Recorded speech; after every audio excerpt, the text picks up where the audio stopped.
নমস্কার, হাল্লা বলের health.com অনুষ্ঠানে আপনাদের সকলকে স্বাগত। আপনাদের সঙ্গে রয়েছি আমি সারিতা। আজকে আমাদের সঙ্গে রয়েছেন ডায়াবেটিস রোগ বিশেষজ্ঞ ডক্টর জয় চক্রবর্তী। জয়বাবু, আপনাকে হাল্লা বলে অনেক স্বাগত জানাই। আপনার বিজি শিডিউল থেকে সময় বের করে আমাদের দর্শক শ্রোতা বন্ধুদের জন্য আপনি হাজির হয়েছেন। নমস্কার। হ্যাঁ, আজকে আমরা দর্শক শ্রোতা বন্ধুদের বলতে চাই যে আমরা ডায়াবেটিস নিয়ে আলোচনা করব। ডায়াবেটিস থেকে নিজেকে কিভাবে সুস্থ রাখবো এই সম্পর্কে ডাক্তারবাবু আমাদেরকে বলবেন। ভারতবর্ষকে ডায়াবেটিসের রাজধানী বলা হয়ে থাকে। এই ডায়াবেটিস শব্দটি কিন্তু আমরা প্রত্যেক দিনই কোনো না কোনোভাবে কোথাও না কোথাও শুনে থাকি। তো ডাক্তারবাবু, আপনার কাছ থেকে যেটা জানতে চাইবো যে এই ডায়াবেটিস শব্দটির উৎপত্তি কোথা থেকে? হ্যাঁ, ডায়াবেটিস শব্দটি বেসিক্যালি এটা একটা গ্রিক ওয়ার্ড।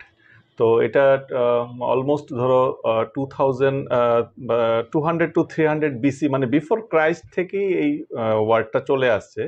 ডায়াবেটিস কথাটার মানে বাংলায় যদি আমরা মিনিং করি, মানে কোনো কিছু সাইফন করে বের করে দেওয়া। মানে সত্যি কথা বলতে তখনকার দিনে তো এতটা আধুনিক ছিল না। তো মানে ইউরিনটাকে ব্লাডার থেকে বের হতো, সেটাকে বলা হতো সাইফন করে বের করা। ওইটার গ্রিক শব্দটা হলো ডায়াবেটিস। আর ম্যালাইটাস সাথে অ্যাড হয়েছে, ডায়াবেটিস ম্যালাইটাস। ম্যালাইটাস কথার অর্থ হচ্ছে সুগার। তো সুগার শরীর থেকে বের করে দেওয়া, এটার অর্থই হচ্ছে ডায়াবেটিস ম্যালাইটাস। আচ্ছা, ধন্যবাদ। তো ডায়াবেটিস যে রোগটা, এই রোগটা সম্পর্কে যদি আপনি ডিটেলসে বলেন। ডায়াবেটিস রোগ সম্বন্ধে ডিটেলস বলাটা খুবই কঠিন কিছু মানে অল্প সময়ের মধ্যে, কারণ এটা একটা বিশাল একটা সাবজেক্ট। সত্যি কথা বলতে আমাদের শরীরে এমন কোনো অঙ্গ নেই যেটা অ্যাফেক্টেড হয় না ডায়াবেটিস দ্বারা। তো যদি আমরা প্রথমেই ধরি যে মানে ডায়াবেটিস কেন হয় বা কিসের থেকে হয়, তাহলে আমরা বলবো যে ডায়াবেটিস কোনো একটা কারণে হয় না। ডায়াবেটিস একটা মাল্টিফ্যাক্টোরিয়াল ডিজিজ। মানে এর মধ্যে যেমন জেনেটিক একটা ফ্যাক্টর আছে। জেনেটিক বলতে যেমন ধরো আমার বাবা বা তার বাবা, ওদের যদি ডায়াবেটিস থাকে তাহলে ওদের থেকে আমিও সেই ডায়াবেটিস রোগটা পেয়ে থাকি, সেটাকে আমরা জেনেটিক্যালি বলি। তো এটা একটা ফ্যাক্টর। কিন্তু এছাড়াও দেখা যাচ্ছে আজকাল যেটা হচ্ছে সেটা হচ্ছে যে হয়তো ফ্যামিলিতে সেরকম কারণ নেই, কিন্তু নতুন করে দেখা যাচ্ছে যে ডায়াবেটিস উৎপত্তি হচ্ছে। তো সেই ক্ষেত্রে কিছু ফ্যাক্টর আমরা আইডেন্টিফাই করতে পেরেছি। যেমন ধরো সেডেন্টারি লাইফস্টাইল, আমরা আজকাল মানে এতটা কায়িক শারীরিক পরিশ্রমটা কম করি। ইন্ডাস্ট্রিয়ালাইজেশন একটা ফ্যাক্টর। আগে যেমন অনেক ম্যাক্সিমাম মানুষই আমরা ইসেতে থাকতাম, গ্রামে থাকতাম, ওখানে মানে শারীরিক পরিশ্রম অনেক বেশি হতো আমাদের। কিন্তু এখন দেখা যাচ্ছে যে মানুষ গ্রাম থেকে শহরের দিকে মাইগ্রেট হয়ে আসছে। এখানে এসে হয়তো কোনো একটা দোকানে বসলো বা একটা মানে শারীরিক পরিশ্রমটা কমে যায় যখন আমরা শিফট করে শহরের দিকে আসি মানুষরা। আর তৃতীয় যেটা হচ্ছে ফুড হ্যাবিটস। আমরা যদি ফুড হ্যাবিটস দেখি, সেক্ষেত্রে আগের দিনের মানুষ যেটা খেত সেটা কিন্তু হোলসাম খেত, মানে এতটা পিওর না। যেমন ধরো একটা ফল খেলো, সমস্তটা ফলই খেলো। এখন আমরা দেখছি যে ফলটাকে জুস করে খাচ্ছে, কিন্তু সাথে যে মেইন ইম্পর্টেন্ট জিনিস যেটা ফলের যে কাভার থাকে, যেটা ফ্রুট পাল্প বলি, সেটাকে আমরা বাদ দিয়ে দিচ্ছি। কিন্তু হোল ফ্রুট সেটা কিন্তু শরীরের জন্য খুবই ভালো। তো এরকম বিভিন্ন ফ্যাক্টর কাজ করে। তো একটা কারণ দিয়ে ডায়াবেটিস বলাটা খুব কঠিন। আচ্ছা, ডায়াবেটিস হলে মানে রোগী কিভাবে বুঝতে পারবেন যে তার ডায়াবেটিস হয়েছে, বা তার প্রথম বা প্রাথমিক যে উপসর্গগুলি সে সম্পর্কে যদি বলেন। হ্যাঁ, ডায়াবেটিস রোগ অ্যাকচুয়ালি ধরো অনেকটা সময় যাওয়ার পরেই রোগী বুঝতে পারে যে আমার কিছু একটা প্রবলেম হচ্ছে। সাধারণত ইনিশিয়ালি কেউই বুঝতে পারে না যে ভিতরে ভিতরে ব্লাড সুগার কন্ট্রোল নেই, ব্লাড সুগার বেড়ে চলেছে। ব্লাড সুগারের একটা নর্মাল রেঞ্জ থাকে, তো সেটা বেড়ে চলেছে। ইউজুয়ালি দেখা যায় যে বিভিন্ন রকম ইনফেকশন হতে থাকে শরীরে। কারোর হয়তো ইউরিন ইনফেকশন হচ্ছে, বারবার বুঝতে পারছে না ইউরিন ইনফেকশন হলো, হয়তো কিছু ওষুধ খেলো কমে গেল, বা কোনো ডাক্তার দেখালো, ওষুধ খেলো কমে গেল, কিন্তু ব্লাড সুগার হয়তো টেস্ট করেনি। তো এরকম ভাবে রিপিটেড ইনফেকশন হতে থাকে। যেমন ধরো কারোর স্কিন ইনফেকশন হচ্ছে, কিন্তু বারবার হচ্ছে, একবার কমে গিয়ে আবার হচ্ছে। তো ইনিশিয়ালি ইনফেকশন একটা ফ্যাক্টর। দ্বিতীয় হচ্ছে যে আগে আমি যেই কাজটা করতে খুব একটা আমার এতটা ক্লান্তি বোধ হতো না, এখন দেখা যাচ্ছে যে আমি কিছু করার পরে ক্লান্তি বোধ হচ্ছে, তো এটাও আরেকটা ফ্যাক্টর। তো তখনই হয়তো মানুষ ভাবে যে কি হচ্ছে, দেখি আমরা ডাক্তারবাবুর কাছে সাথে কথা বলে দেখি, তখন হয়তো চেম্বারে বা হসপিটালে যাচ্ছে, দেখা যাচ্ছে যে ব্লাড টেস্ট করে ওনার ব্লাড সুগার অনেকটা হাই। আচ্ছা আচ্ছা, তো ডায়াবেটিস কত ধরনের হয় এটা যদি একটু বলেন আপনি। হ্যাঁ, ইউজুয়ালি মানে প্রথমেই যেটা হয় সেটা হচ্ছে টাইপ 1 এবং টাইপ 2।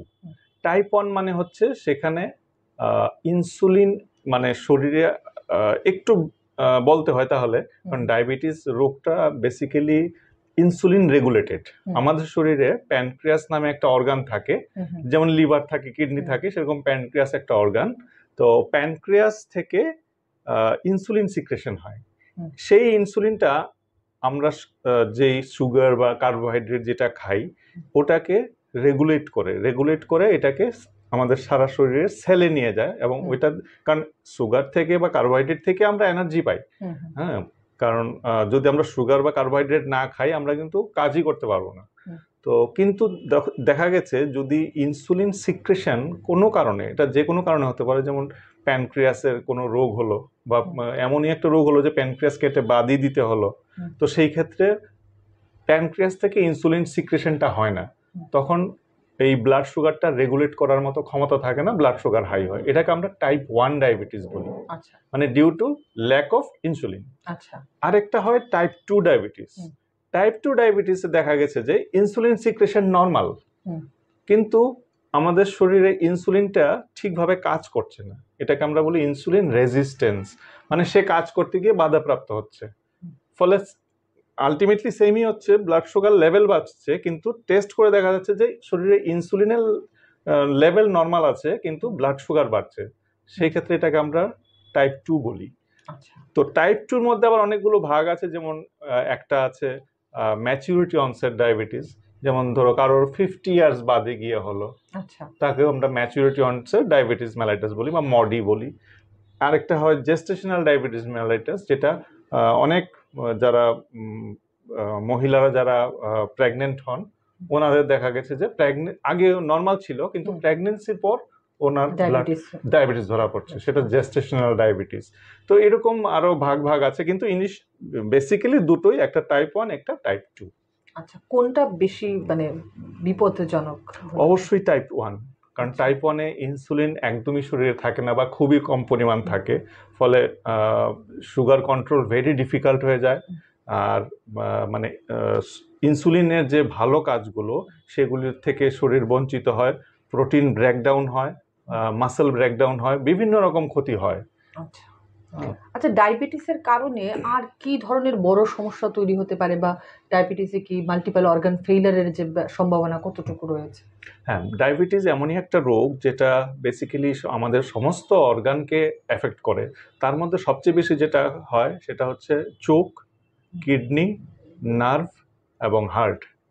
তো বেসিক্যালি যেটা হয় ডায়াবেটিসের জন্য আমাদের যে রক্তনালিকাগুলো আছে, যেগুলো মানে বড় থেকে ছোট হতে হতে গিয়ে আলটিমেটলি গিয়ে শেষ হয়, তো একটা অর্গানে গিয়ে হয়তো এই রক্তনালিকার সাপ্লাইটা শেষ হলো, ওইগুলিকে ব্লক করে ডায়াবেটিস। ফলে এন্ড অর্গান ফেইলিউর বলি, মানে যেখানে গিয়ে রক্তনালিকা শেষ এন্ড অর্গান, সেটাকে ও এফেক্ট করে। ফলে চোখ, কিডনি, নার্ভ খুব বাজেভাবে এফেক্ট হয়, এবং হার্টেরও সেম অবস্থা হতে পারে। ফলে যে কোনো সময় যদি কোনো পেশেন্টের যদি দেখা যায় যে কিডনি এফেক্ট হয়েছে ডায়াবেটিসের কারণে, তাহলে ধরে নিতে হবে তার চোখও অবশ্যই এফেক্টেড হয়েছে। আচ্ছা, আর যদি শুধু চোখ এফেক্ট হয়ে থাকে? চোখ এফেক্ট হয়ে থাকলে কিডনি হওয়ার সম্ভাবনা কেমন? মোর দেন 90% চান্সেস, এবং তখন থেকে খুবই সাবধান হতে হয় সেই জন্য। তো মানে একটার সাথে একটা রিলেটেড, তো এই জন্য ইয়ারলি আমরা বলি, প্রথম দিকে ইয়ারলি যেন মানে যে ব্যক্তির ধরা পড়েছে সুগার আছে ওনাদেরকে আমরা ইয়ারলি বলি যে হার্ট, কিডনি এবং চোখ পরীক্ষা করিয়ে নিতে, এবং যদি অলরেডি দেখা যায় যে ওনার কিছুটা এফেক্ট হয়ে গেছে তাহলে 6 মান্থলি 6 মাস বাদে বাদে পরীক্ষা করা। যদি কারোর ডায়াবেটিস ধরা পড়ার পর উনি যদি নিয়মিত চিকিৎসা করান চিকিৎসকের কাছ থেকে, তাহলে কি উনি এই যে মাল্টিপল অর্গান ফেইলার থেকে নিজেকে বাঁচাতে পারেন? অবশ্যই, কারণ আজকালকার দিনে অনেক ভালো ভালো ওষুধ, অনেক অত্যাধুনিক ওষুধ বেরিয়ে গেছে, যেগুলির কাজ শুধু মানে সুগার কন্ট্রোল করা না, যেগুলো আমাদের কিডনি, চোখ, নার্ভ এগুলিকেও প্রোটেক্ট করে। আচ্ছা ফলে ইনিশিয়াল স্টেজে যদি কারোর ধরা পড়ে এবং সে যদি ঠিকঠাক মেনে চলে, ওষুধ ওষুধ খাওয়া হোক বা ইনসুলিন দেওয়া হোক, যাই হোক, সেই ক্ষেত্রে কিন্তু আমরা অবশ্যই এটা থেকে প্রিভেন্ট করতে পারি। আচ্ছা আচ্ছা। তো ডায়াবেটিস নিয়ন্ত্রণে ফুড হ্যাবিট বা যে ফুড কালচার রয়েছে এর ভূমিকাটা কিরকম? হ্যাঁ, সেটাই আমি বলছিলাম যে ডায়াবেটিসের জন্য যেটা মানে একটা কারণ হলো আমাদের এই ফুড হ্যাবিটস। ফুড হ্যাবিটসটা আমাদের গত ধরো 20-25 বছরে বিশাল চেঞ্জ হয়ে গেছে। মানে আমি যদি ছোট্ট করেও বলি, আমাদের সময় বা তোমাদের সময় হতো কিনা জানি না, ইভেন একটা কারোর জন্মদিন হলেও কিন্তু আমরা বাড়িতেই সেটা আমরা করতাম। হ্যাঁ, বাড়ির রান্না, বাড়ির খাওয়া। কিন্তু এখন দেখবে ছোট থেকে ছোট অনুষ্ঠানও আমাদের একটা প্রবণতা, আমরা বাইরে গিয়ে করি, আমরা বাইরে গিয়ে খাই। মানে এই যে মানে আউটওয়ার্ড ফুড বা জাঙ্ক ফুড, ফাস্ট ফুড এতটাই বেড়ে গেছে, যেটা কিন্তু ডায়াবেটিসের জন্য একটা মারাত্মক কারণ। এবং ফুড কালচার তুমি যেটা যে বলছিলে, সেটা আবার ফিরিয়ে যদি না আনা যায়, তাহলে কিন্তু মানে ওই যে প্রথমেই বলছিলে যে ভারতকে ডায়াবেটিসের রাজধানী বলা হয়, সেই রাজধানী থেকে ফিরিয়ে আনা কিন্তু খুব মানে কঠিন ব্যাপার। আচ্ছা, তো ডায়াবেটিসের জন্য আপনি কিরকম খাদ্য তালিকা সাজেস্ট করেন? হ্যাঁ, ডায়াবেটিসের জন্য বেসিক্যালি কার্বোহাইড্রেট তো আমাদের শরীরে শক্তি যোগায়। ফলে ডায়াবেটিস হওয়া মানে কিন্তু এই না যে আমি কার্বোহাইড্রেট বা সুগার খেতেই পারবো না, সেরকম না। কিন্তু কিছু জিনিস আছে, যেমন ডাইরেক্ট সুগারগুলো আমরা অ্যাভয়েড করব। লাইক দোকানের মিষ্টি, দোকানের কেক, প্যাস্ট্রি, কিছু ফ্রুটস যেমন পাকা আম, পাকা কাঁঠাল, হ্যাঁ, এরকম ডাইরেক্ট সুগার যেগুলো আছে সেগুলো আমরা অ্যাভয়েড করব। কিন্তু আমরা যখন একটা ডায়েট চার্ট করি কোনো ডায়াবেটিক পেশেন্টের জন্য, 2-3টে জিনিস আমরা মাথায় রাখি। একটা হলো ওনার সারাদিনের অ্যাক্টিভিটিটা কি, ওনার হাইট কত, ওয়েট কত, এবং বয়স কত। এই 3-4টা জিনিস আমরা মাথায় রেখে ডায়েট চার্টটা তৈরি করি। যদি দেখা যায় যে কোনো মানুষ বা অফিস গোয়ার্স, যারা হয়তো সকাল 10টা থেকে 5টা অবধি অফিসেই বসা, সেরকম শারীরিক পরিশ্রম হচ্ছে না, তো সেই ক্ষেত্রে ওনার যে ডায়েট চার্ট হবে, একটা রিক্সাওয়ালার বা একটা কঠিন পরিশ্রমী যদি কোনো লোকের যদি ডায়াবেটিস ধরা পড়ে, তার সাথে কিন্তু ওই চার্টটা মিলবে না। এমন না যে এই ডায়াবেটিসের চার্ট এটা সবার জন্য প্রযোজ্য। It should be Taylor made. হ্যাঁ, আমার জন্য একরকম, তোমার জন্য একরকম, আরেকজনের জন্য আরেক রকম, সেরকম। তবে সেই ক্ষেত্রে দেখা গেছে যে আমরা একটা খাদ্য তালিকার মধ্যে ধরো কাউকে 1600 কিলো ক্যালোরি, কাউকে 1800 কিলো ক্যালোরি, কাউকে 2000 কিলো ক্যালোরিও দেই আমরা। সেই ক্ষেত্রে প্রথম মানে ব্রেকফাস্টে আমরা তার অ্যাটলিস্ট 2/3 ক্যালোরিটা দিই, আর বাকিটা সারাদিনে ভাগ করে দিই।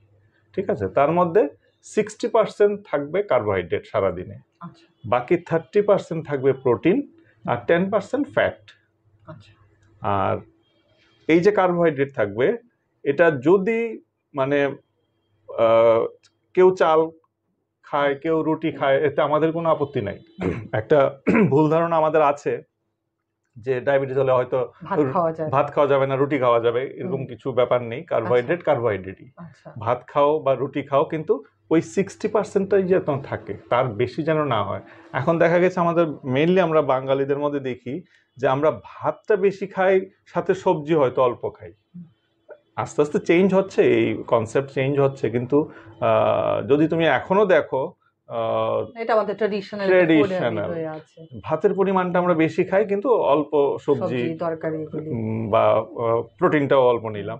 সেই ক্ষেত্রে কিন্তু দেখা যাচ্ছে যে কার্বোহাইড্রেটের পরিমাণ বেশি হচ্ছে এবং ব্লাড সুগারটা মেনটেন করা কঠিন হচ্ছে। আচ্ছা, মাঝখানে আমি আরেকটা বিষয় জানতে চাই, বাজারে যে সুগার ফ্রি যে প্রোডাক্টগুলি পাওয়া যায়, এটা কতটুকু সেফ, মানে পেশেন্টের পক্ষে, সুগার পেশেন্টরা বা এই যে ডায়াবেটিস পেশেন্টরা এটা নিচ্ছেন বিশ্বাস করে, এইগুলি, এই যে প্রোডাক্টগুলি, এগুলি নেওয়া কতটুকু ঝুঁকিপূর্ণ বা এটা ঠিক কিনা যদি আপনি বলেন। হ্যাঁ, সুগার ফ্রি বলতে যেটা ওরা বোঝাচ্ছে যে আমরা ডাইরেক্ট সুগার ইউজ করছি না, কিন্তু ওটাতে একটা কেমিক্যাল ইউজ করছি যেটাকে বলা হয় সুক্রালুজ। তো আমরা যেটা খাই সেটা হলো গ্লুকোজ, আর এটার স্বাদও মিষ্টি। আর যেটা সুক্রালোজ, এটা একটা কেমিক্যাল সাবস্টেন্স, এটার স্বাদও মিষ্টি। তো ডেফিনেটলি কিছুটা কম ক্যালোরি বা কম সুগার যাচ্ছে শরীরে, কিন্তু এনি কেমিক্যাল ইজ হার্মফুল। যে কোনো কেমিক্যালই আমাদের জন্য হার্মফুল, ফলে বেশি সুগার ফ্রি জিনিস খাওয়া কোনোভাবেই শরীরের জন্য ভালো না। আচ্ছা, তো ডায়াবেটিস নিয়ন্ত্রণে সবাই বলে থাকেন যে লাইফস্টাইল মেনটেন করো, তো আপনি কিরকম লাইফস্টাইল মেনটেনের কথা আমাদের দর্শক শ্রোতা বন্ধুদের বলতে চাই? হ্যাঁ, lifestyle maintain is very important, কারণ আমরা যখনই ধরো কেউ 35-40 ইয়ার্স এইজে কেউ আসলো এবং ইনসিডেন্টালি মানে হয়তো পেশেন্টও জানে না, ধরা পড়লো যে ওনার হাই ব্লাড সুগার আছে, তো সেই ক্ষেত্রে ইনিশিয়ালি কিন্তু আমরা মেডিসিন বা ইনসুলিন কিছু স্টার্ট করি না। ইউজুয়ালি 2 to 3 মান্থস আমরা ডায়েট এবং এক্সারসাইজে ওনাদেরকে রাখি, রেখে দেখি যে কীরকম মেনটেন হচ্ছে। যদি ভালো মেনটেন হয় ইটস ভেরি গুড, উনি সেটাই মেনটেন করবেন। যদি দেখা যায় যে না তারপরও মেনটেন হচ্ছে না, তখন হয়তো আমরা কিছুটা ওষুধ ইউজ করি। তো লাইফস্টাইল বলতে যেটা বুঝাচ্ছি সেটার মধ্যে কিন্তু ডায়েট এবং এক্সারসাইজ দুটোই পড়ছে। তো প্রথম তো ডায়েটের কথা আমরা বললাম যে জাঙ্ক ফুড মেইনলি এবং এক্সেসিভ কার্বোহাইড্রেট যেটা সেটা আমাদের অ্যাভয়েড করতে হবে, এবং যতটা সম্ভব মানে হোল মিল যেটা বলি আমরা, যেমন আগের দিনে তুমি শুনেছো কিনা জানি না, ঢেকি ছাটা চাল বলতো। হ্যাঁ, মানে এটা মেশিনের ছাটা না, ঢেকি ছাটা। তো মেশিনে ছাটা হলে কি হয়, মানে চালের খাদ্য গুণটা নষ্ট, অনেকটা জিনিস চলে যায় তার সাথে, এবং এর মধ্যে যে ফাইবারটা থাকে সেটাই চলে যায়। এটা একটা রিফাইন্ড একটা প্রোডাক্ট তৈরি হয়, জাস্ট লাইক আটা আর ময়দার মধ্যে যে ডিফারেন্সটা, ময়দা অনেকটা রিফাইন্ড জিনিস, তো ময়দা কিন্তু ডেঞ্জারাস ফর হেলথ, কিন্তু আটা ততটা না। তো সেই জন্য এইসব জিনিসগুলো একটু, যেমন তারপরে ওই ফলের কথা আমি বলছিলাম, ফল খেলে হোল মানে পুরো ফলটাই খাওয়া উচিত। মানে ফ্রুট জুস, মানে ডায়াবেটিস পেশেন্টদের জন্য কোন কোন ফল খেলে ভালো হয়, এটা যদি আপনি আর একটু ক্লিয়ারিফাই করেন। বেসিক্যালি সব ফলই ভালো, কিন্তু আমি বলবো যে এই 2-3টে ফল অ্যাভয়েড করতে, যেমন তার মধ্যে পাকা কলা, পাকা আম, পাকা কাঁঠাল। আমি জানতে চাইছিলাম কোনটা খেলে বেশি ভালো হবে ওনাদের জন্য, ওনারাও নিশ্চয়ই জানতে চাইবেন। বেশি ভালো বলতে যেমন আপেল, তারপর আনারস, মোসাম্বির, অ্যাভোকাডো, এগুলি রেগুলার খেতে পারে। এগুলি রেগুলার খেলে কোনো অসুবিধা নেই, খুব বেশি পরিমাণে পাওয়া যায়। সিজনাল যদিও সারা বছর পাওয়া যায়, কিন্তু আপেলটা সারা বছরই পাওয়া যায়, কারণ এর গ্লাইসেমিক ইন্ডেক্সটা কম। আর ধরো পেয়ারা খাওয়া যেতে পারে, পাকা পেঁপে খাওয়া যেতে পারে, এগুলো পাকা পেঁপে খাওয়া যেতে পারে। এটা যদি মিষ্টিও হয় তাতেও আমাদের কোনো আপত্তি নেই। আচ্ছা আচ্ছা, এবার আমরা আসছি আরেকটা বিষয় নিয়ে, যে ইনসুলিন নিয়ে অনেকের মধ্যে একটা মিথ কাজ করে, যে একবার যদি ইনসুলিন নেওয়া শুরু করে তাহলে তাকে সারা জীবন সেটা ইউজ করতে হবে, এই কথাটা কতটুকু সত্য? হ্যাঁ, ইনসুলিন নিয়ে আমরা এখনো প্রবলেম ফেস করি। আমাদের এখনো পেশেন্টদের বোঝাতে কষ্ট হয় যে insulin is the best treatment for diabetes, এবং this is the natural product. এটা আমাদের শরীরের যেটা থাকে সেটা এখন নেই, সেই জন্যই আমরা বাইরে থেকে দিচ্ছি। কিন্তু যেহেতু এটা প্রিক করতে হয়, কারণ ইনসুলিন এখনো অবধি অরালি বের হয়নি, যদি ট্যাবলেট পাওয়া যেত তাহলে হয়তো এই প্রবলেমটা থাকতো না। তো যেহেতু এটা প্রিক করতে লাগে, সেই জন্য এখনো মানুষের মধ্যে একটা ভয় আছে, কিন্তু ইনসুলিন ইজ দ্য বেস্ট। আর ইনসুলিন আমরা যেমন আমি প্রথমে বলছিলাম যে টাইপ 1 ডায়াবেটিস যদি হয় কারোর, টাইপ 1 ডায়াবেটিসে কিন্তু ইনসুলিন ছাড়া কোনো অপশনই নেই আমাদের হাতে, কারণ ইনসুলিনের কাজ কিন্তু শুধু সুগার কন্ট্রোল না, এছাড়াও অনেক ভালো কাজ আছে। আমরা অনেক পেশেন্ট পাই, যেমন 16 বছর 17 বছর এরকম ছেলে মেয়েরাও ডায়াবেটিসে আক্রান্ত, মানে টাইপ 1 ওদের। তো সেই ক্ষেত্রে ওদেরকে আমরা ইনসুলিনেই রাখি।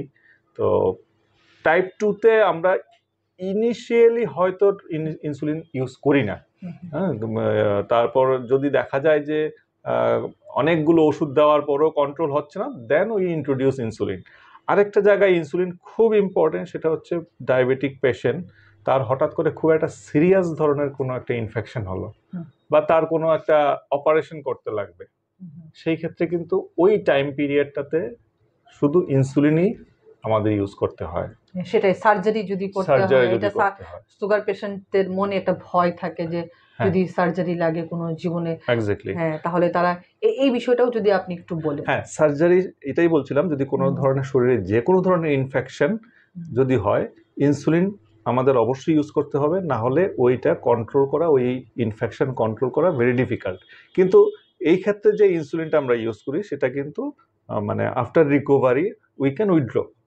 যখন পেশেন্ট ভালো হয়ে যাবে, সার্জারি হয়ে গেল, সারা জীবন বয়ে যাওয়ার মতো কোনো ব্যাপার না নেই। না না, সেই ক্ষেত্রে কিন্তু we can withdraw that insulin. আর যেটা আমি বলছিলাম, ধরো কারোর 40 ইয়ার্সে ধরা পড়লো সুগার, তাকে আমরা প্রথমে ডায়েট এক্সারসাইজ, তারপরে ওষুধ দিয়ে দিয়ে দিয়ে দিয়ে হয়তো তার বয়স এখন 60, কিন্তু ভালোই আছে হয়তো, কিন্তু দেখা যাচ্ছে যে এত ওষুধ দেওয়ার পরও আমাদের যেটা গোল যে সুগারটা এই লেভেলে থাকুক সেটা মেনটেন হচ্ছে না, তখন হয়তো আমরা ওনাকে ওষুধের সাথে কিছু একটা ইনসুলিনও অ্যাড করি। বা যদি দেখা যায় যে ওনার ভালো কন্ট্রোল চলছিল কিন্তু তারপরেও কোনো না কোনো কারণে কিডনি চোক এফেক্ট হচ্ছে, সেই ক্ষেত্রে কিন্তু আমরা ইনসুলিনই প্রেফার করব, কারণ insulin is the best for this treatment. এবং যে অর্গান যে প্রোটেকশন, ইনসুলিনই সবচেয়ে বেশি ভালো দেয়। আমাদের অনুষ্ঠানের সময়সীমা প্রায় শেষ পর্যায়ে চলে এসেছে। আপনার কাছ থেকে শেষের যে আমি বিষয়টা জানতে চাইবো সেটা হচ্ছে যে ডায়াবেটিস রোগীদের ভালো থাকার জন্য আপনি কিছু টিপস যদি ওনাদের দেন। হ্যাঁ, সেটাই নিয়ে আমরা কথা বলছিলাম যে ডায়েট এক্সারসাইজ, সামারি যদি আপনি দেন ওনাদেরকে। ডায়েট এক্সারসাইজ একটা খুবই ইম্পর্টেন্ট জিনিস ডায়াবেটিস রোগ থেকে মুক্তি পাওয়ার। আমাদের সকলেরই উচিত ডেইলি অ্যাটলিস্ট সপ্তাহে 5 দিন 30 থেকে 40 মিনিট একটু ব্রিস্ক ওয়াক, যেটা বলি আমরা, একটু জোরে হাঁটা। আর কেউ যদি জিম করতে চায় বা অন্য কিছু করতে চায় এটা আলাদা ব্যাপার, কিন্তু আমরা বলবো অ্যাটলিস্ট পারলে 7 দিন, না হলে অ্যাটলিস্ট সপ্তাহে 5 দিন সবারই আমাদের হাঁটা উচিত। এবং খাওয়ার তালিকার মধ্যে অবশ্যই যেন আমরা ওই জাঙ্ক ফুডটাকে অ্যাভয়েড করতে চেষ্টা করি। সেটা যেন মানে ওকেশনাল বলতে ওকেশনালি থাকে, মাসে একদিন খেলাম, দ্যাট ইজ ডিফারেন্ট। কিন্তু আমরা যতদিন না অবধি এটা থেকে বেরিয়ে আসবো, আমাদের কিন্তু এখন এমন একটা কন্ডিশন যে ইন্ডিয়া এখন 2nd পজিশনে আছে world wide, first China and India is the 2nd position in diabetes. তো এর জন্য কিন্তু আমাদের এই ডায়েট এবং এক্সারসাইজ একটা বিরাট মানে ফ্যাক্টর। আমরা অনেকটাই এগুলি ভুলে গেছি, সারাক্ষণ আমরা বসে বসে কাজ করছি এবং পিৎজা, বার্গার বা বাকি যেগুলো ফ্যাট জাতীয় খাবার খাচ্ছি, সঙ্গে কার্বোহাইড্রেট, ফলে ডায়েটের একটা ইরেগুলারিটিস দেখা দিচ্ছে। তো ডায়েট এবং এক্সারসাইজ করুন ভালোভাবে, অবশ্যই এর থেকে মুক্তি পাবেন। এবং যদি তারপরেও কন্ট্রোল না হয়, তার জন্য তো ওষুধ বা ইনসুলিন এগুলো আছেই, ভয়ের পাওয়ার মতো কিছু নেই, কিন্তু ইনিশিয়ালি এগুলি করতেই লাগবে। অসংখ্য ধন্যবাদ ডাক্তারবাবু আপনাকে। ধন্যবাদ। আজকে ডায়াবেটিস সম্পর্কে যে আলোচনা হয়েছে তাতে আমাদের দর্শক শ্রোতা বন্ধুরা নিশ্চিতভাবে উপকৃত হবেন। আজকের মতো health.com অনুষ্ঠান এখানে শেষ করছি। পরের সপ্তাহে আবারও দেখা হবে। নমস্কার।